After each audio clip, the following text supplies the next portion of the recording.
So you're thinking about buying the new Taylormade P7CB? We've got all the answers here for you.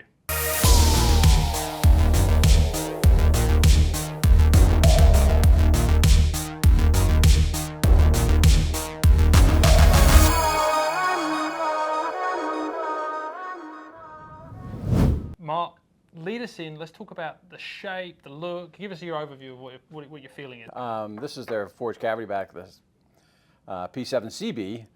It just looks clean, right? I mean, they've done a really good job of cleaning up. It's kind of a satin finish now. They didn't talk a lot about in the specs and stuff about the tech and stuff involved because it's really not, right? It's a better player club. No super springy faces, which, you know, we'll have more conversation on later, but may not be such a good thing for people who don't need distance. Just really well done. Good package all around. Yeah, so CB, I guess, somewhat cavity back, although it doesn't look like what you would see as a cavity back. Well, there's a cavity back for sure. You know, it's obviously got, you know, some cut out in the back here. There's a little bit more weight on the top. They've thinned the top line as well, looking at that. But there's a little bit of meat in the middle, so your center shot still feels solid. Right. So they've gone, they had MB, they had MC, right. and this is a new model. It really goes back to more like the 750, 760 kind of range. Yeah, or even right back to the rack irons, right? It was, a lot of us all played, you know, basically it was a forged cavity back, similar looking to this. I mean, even the stripes in the side are kind of similar. I just like it looks really clean. I mean, they polished the Taylormade logo in there. You know, and kind of flattened out a lot of this other stuff, but the rest is a really clean Saturn, not really, you know, bright or anything. Yeah. They've just done a good job with it. I mean, you touched on it, the rack feeling. It was one like nostalgia for me. When I was a kid, I just wanted the rack TPs so bad. I never ended up with them. Right. And now this is my first crack at something with, you know, new technology along the I had lines. a couple of set of those, and I played with them for a long time, and even blended them with some of their later clubs actually, and kept the short irons for a while. I even had a set where I, you know, stripped all the chrome off of them and copper plated them, and then, you know, taped out the face. So I had copper-faced ones as well. So that's awesome. Yeah, I was a better golfer then too, but still, you know, kind of what we're learning is, you know, for better golfers, you know, unless you really need distance, all the spring and effect stuff, you know, does help in distance and does help in height. But back to front, you know, distance differences get larger. So yeah, and not that Taylormade are necessarily ahead of the game, but I think they've put in some attention to that, right? They're understanding that there is a market now, and we're seeing it with robot testing. There's more to forgiveness than meets the eye. Yes. Let's put it that way. Yep. And these, you know, well, let's focus on CB, but even the other model that's coming around here, right? They're really focused on. So they've got milled face, 1020 carbon, forged. You know, it's all about consistency. So let's have a look at this 80-mile-an-hour graph and see what we're getting. Yeah, well, if you take a look at the you know, 80-mile-an-hour graph here and stuff, you know, really pretty tight right to left, which is kind of the telltale sign of a really good golf club for a better player. You know, obviously the low heel is the only one that didn't meet the green. Back to front, they're pretty good. You're not really any hot spots in there. Really good grouping. Right, really, I mean, that's the first thing that I noticed when we you know, these kind of go through a process, right? Robot tested, then they're analysed by Dr. Mace, right? And then you kind of have a look at them, make sure everything's kosher, and then we plot the chart. So before they get to me, they've been through all this stuff. I see these graphs and I'm excited. I'm like, this is an iron that's all of a sudden all about precision. It looks great. You know, they've worked on the turf. It's a big thing for me as a golfer, and a fitter. Making sure that sole gets through the turf well for a player means just as much as a lot of other stuff that goes on in an iron fitting. And they've done a pretty good job with the sole here. It's not super wide. There's nothing goofy on it. It's got a little bit of camber to it. It's not a super sharp leading edge. You know, and this other one matches up very similar. It's a little wider, but they got some relief in the back. But not a lot of difference, so I could definitely see you kind of combining these sets as well. Right, well the robot negates all of this stuff, right? So we're seeing great grouping, a great soul, and an awesome feel story. I'm like putting my hand up, this might be me, this might be me. So we're seeing awesome tour rating, awesome overall rating, but weighted towards tour. So we know that it's aimed at the better player. Yeah, but you know, as a forgiving number, right, our overall ranking here is 4.3. You know, that's half-inch off center. That's not what this club's really designed for. True. Pretty good still, though. Yeah. Right? No, I agree. We're in the 4.1 stopping power, 153, so we know it's not aimed at distance. No. But we know that the benefit of that is control. Right. So let's skip over here to the 90-mile-an-hour graph.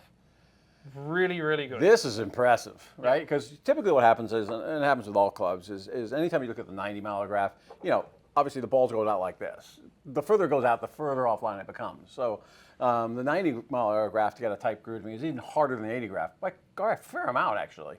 And those are all really tight. I mean, those are all like under 8-foot putts, and so I mean that's pretty good. So now my hand's up in the air even further because this is me my too. speed. I'm like, right, this is looking more and more like me.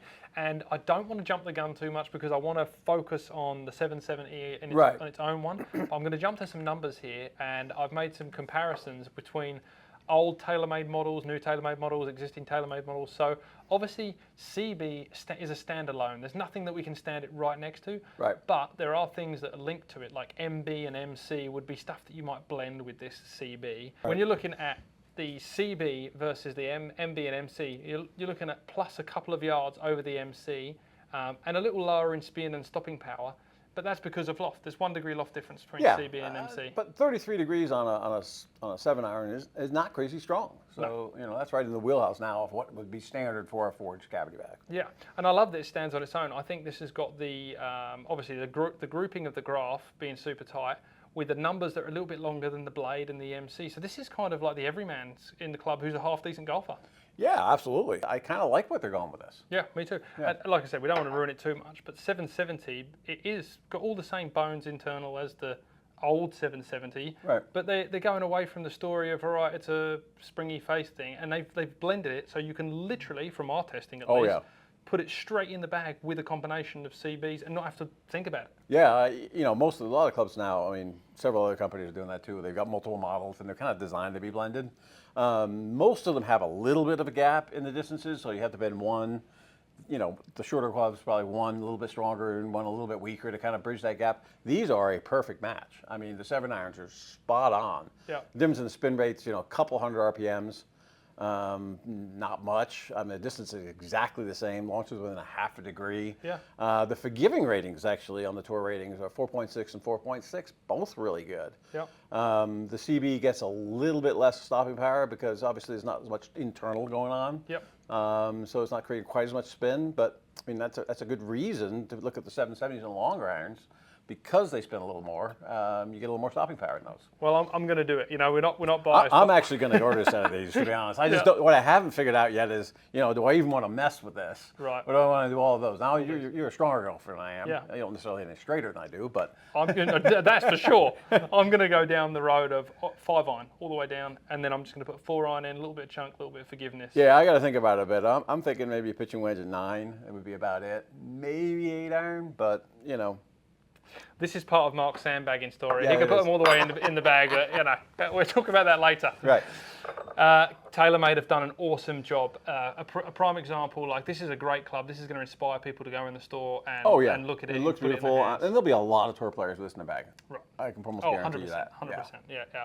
We love it. Like this is one of the best iron products I've seen come out. It's a great design story. Yep. It works. It's blendable. Like it's ticking so many boxes.